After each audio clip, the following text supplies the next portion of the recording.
And into the studio comes Glenn Beck. What's really interesting about this story is that it's happening in Berlin, right? Okay. So I don't know if you've ever heard of the name Wilhelm Furtwängler. Oh, I love Wilhelm Furtwängler. Well, I mean, we could tell you all you want to know about him, but since you're here, why don't you just... You go ahead. So he was the conductor of the Berlin Philharmonic under Hitler. Okay. And he is very controversial because they say he was a Nazi and he fraternized with Hitler. And his story has always been, I only did what I had to do to save the orchestra, okay? And to save the Philharmonic. And he did help Jewish members escape, okay? Oh, wow. Not a lot of them, but he did help some, okay, escape Germany. But he wore the Nazi pen. He was there. He played the game. He played the game. Yeah. And if he didn't play the game, he would have been out. And he was a beloved figure at the time because Germany still, I mean, there wasn't a lot to do, I guess. But people still went to the Philharmonic, yada, yada. And he was a huge figure in Germany, but he had to comply. And it is so strange to me that I know about Wilhelm Furtwängler, but the people in Berlin and the Berlin Symphony Orchestra don't remember. Yeah, that's interesting. Yeah. It's convenient, too. It's that they've conveniently forgot this stuff. We are, you know how you read the Bible and you're like, 3 pages ago you guys learned this lesson. You know what I mean? Yeah. We're going to be remembered as those people all over the world. It's insane. Yeah. It is amazing when you read scriptures now. And because it used to be, you'd think, how stupid are you people? Right. How stupid are you? Can't you get it through your thick skulls? Yeah. I mean, I remember you, Pat, saying either 2020 or 2025.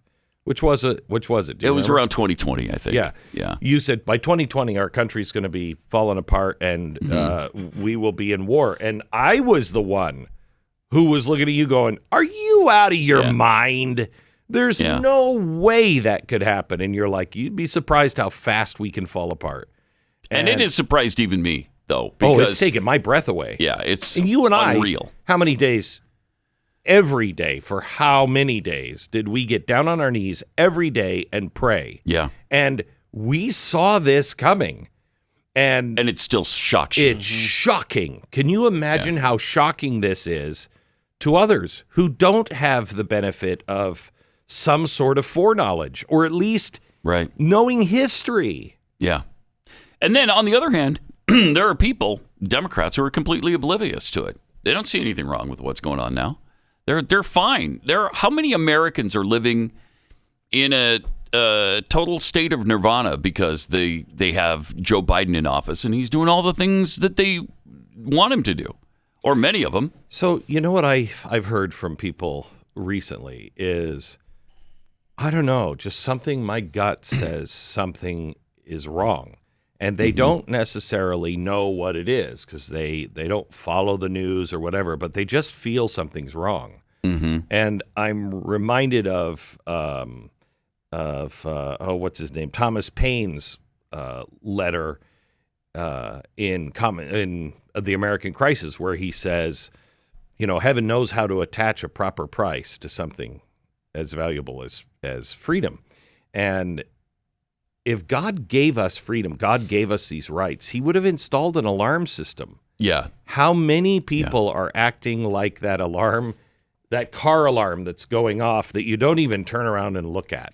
But that thing's going off, you know what I mean? Forever and ever and ever, and nobody does anything Everybody about walks it. by. Everybody walks by. Look at it. Whatever. That's what's happening. I think people know they just are. They don't know what it is, or they're afraid to look at it, or they're just fine. Something's happening. I'm sure it's fine. Not my problem. Yeah. Well, and again, there's also the the normalcy bias. People want it to be okay. And so we look for things to make it okay. What part of any of this is normal? I mean, can I just bring up the weapons of mass destruction labs in Ukraine? There's only 26 of them. Yeah, only 26. First of all, the next president needs to stop all this weapons of mass destruction stuff. What do we have those for? I have no idea. Why are they in Ukraine? Okay? Right. Stop all of this stuff. But if you can't stop all of it, here's what I would like, and I'd like this to happen right away.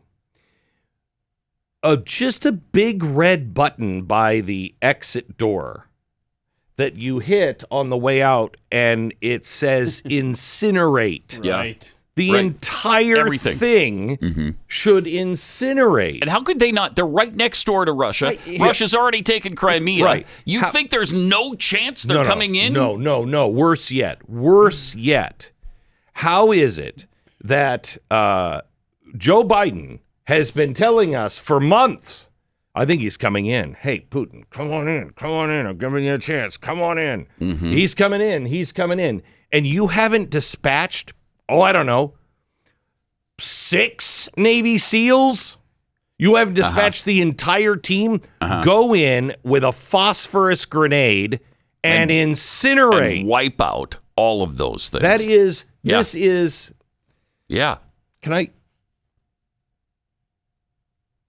I will... never said this on the air before. Do you remember when this is when we both lived in Connecticut, and I said patterns. The Lord's telling me to look for patterns. I can't find my journal from that time, and it's really hacking me off because I for like 6 months, and I wrote in the journal, and I was thinking about and praying about patterns and everything else. Do you remember what I finally came up with on what he meant by that in prayer? I got a prompting. So. Look for patterns. And I didn't know what it meant. So I looked for patterns in everything. And it was look for a visual thing. And I kept going on pattern. The very end, it was a germ.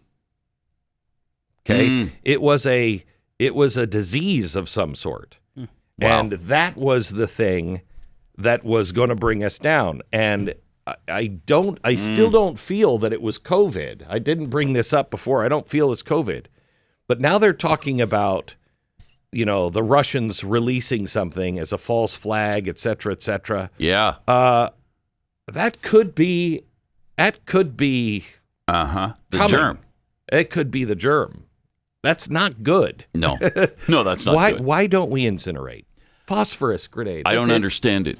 I really don't. And there's so many threats here. These, nuclear threats, biological threats. But doesn't this also go to like the John Holdren stuff? That a biological threat wouldn't be so bad. It would reduce the surplus population. Yeah. It would help global warming. Oh, God. I mean, that they are. Yes. Some people are that sick. Mm-hmm. Yeah, and I think some people like that have power in this country. And all over the world, quite honestly. Yeah. Yeah. It's chilling. It's really kind of chilling. What a time. We're in a really serious time right now. One more thing. Did you watch the Bond series?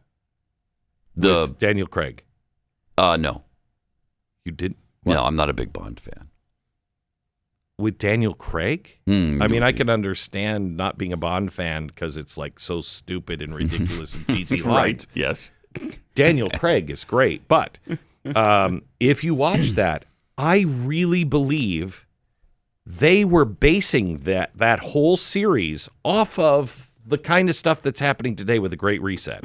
Really? Yeah. The Spectre, which is this organization, is exactly Klaus Schwab and all of the getting all of the intel from the Five Eyes to look at everybody, to be able to control everybody. Mm-hmm. It's all the way. And the last episode, they gene splice with CRISPR, and they develop a weapon that can kill specific people. Wow. And that's what China is working on right now. So there's no need for you to go see that series now. It's been so. Yeah. Would that be? But more it's of a- amazing if you go back and watch it with an eye to the Great Reset. You'll be like, wait. Wow. Wait. I mean, I think I might check them out now it's pretty amazing. with that in mind. Yeah, Didn't he die in the latest? Spoiler I can't tell alert, you. by the way. But I've already read that. I mean, it's been written in articles. It is and things. the best. Do you like Mission Impossible? Yeah, I love Mission It's Impossible. better than Mission Impossible. Really? It is. Come on, the Bonds? It really? It is. It really is. Better than the Tom Cruise Mission Impossible. Yeah. This Bond is not invincible. This Bond you understand all the way along. Yeah. You know, and he's just this tortured soul. But you watch him, and I didn't get this. I knew that they were all following sequence, but you don't understand until the last one how all of them are really just one storyline, and it's leading to what's happening today. Wow. Interesting. Interesting. Yeah.